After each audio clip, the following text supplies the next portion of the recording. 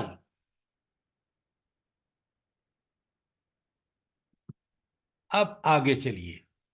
یہ عبادت اتنی اہم چیز ہے کہ سورہ بقرہ کی آیت آپ کے سامنے ہے، یا ایہا الناس، خطاب کس سے ہے؟ سر ہم سب لوگوں سے۔ تمام انسان ہاں، سر تمام تمام انسان، ناس، یا ایہا الناس۔ نبی کریم صلی اللہ علیہ وسلم پہ قرآن نازل ہوا اس دن سے لے کر آخرت کے دن تک، اور اس سے پہلے انبیاء نے بھی یہی دعوت دی ہے۔ کیا دعوت ہے؟ اعبدوا ربکم، اپنے رب کی عبادت کرو، اپنے رب کی۔ اچھا، یہ رب کا لفظ کیوں آیا ہے؟ اعبدوا ربکم۔ سر ذرے سے کمال تک پہنچانے والا وہی ہے، تو پھر اسی کی تو غلامی کرنی ہے، عبادت کرنی ہے۔ ہاں، وہ ہمارا آقا، مالک، پروردگار، ہمارا کفیل، صاحب اقتدار ہے، تو پھر اس وہی عبادت کے لائق ہے۔ اعبدوا ربکم۔ آگے آ رہی ہے بات، الذی خلقکم، پہلا احسان اس نے تم پر کیا کیا؟ تمہیں پیدا فرمایا، صرف تمہیں ہی نہیں، والذین من قبلکم، اور ان لوگوں کو بھی پیدا فرمایا جو تم سے پہلے تھے، تمہارے باپ دادا کو، باپ کو، دادا کو، پردادا کو، گنتے جائیے حتیٰ کہ حضرت آدم تک کو جو پہلے انسان تھے۔ اچھا، یہ عبادت کیوں کرو؟ یہ عبادت کی دعوت پوری انسانیت کو اللہ دے رہا ہے کہ تم اللہ کی عبادت کرو۔ کیوں دعوت دے رہا ہے؟ سر وہ ہمارا سر خالق ہے، مالک بس ہے۔ کرو، بس سر یہ سر سنی سنائی۔ تاکہ تم میں تقوی پیدا ہو جائے، لعلکم خدا تتقون۔ کے لیے میری پوری کوشش ڈے ون سے ہے کہ آپ پتہ نہیں کدھر کدھر کی جوڑ رہے ہیں، لعلکم تتقون، تاکہ تمہارے اندر تقوی پیدا ہو۔ تقوی کیا ہے؟ تم برائی سے بچو اور نیکی پر عمل کرو۔ یہ کام عبادت تمہیں سکھائے گی۔ جب اللہ کی عبادت کرنے شروع کر دو گے تو پھر تم میں تقوی پیدا ہوگا، تم اور اللہ کی تائید و نصرت سے اور اس کی عبادت کرو گے، اور وہ تمہیں برائیوں سے بچائے گا۔ یہ عبادت نہیں کرے گا، تقوی پیدا نہیں ہوگا۔ تقوی پیدا نہیں ہوگا تو انسانیت پر ایسے ظلم ہوگا جو پاکستان میں ہو رہا ہے۔ سمجھیں بات کو۔ کوئی سوال آج بقرہ کی 21 پر؟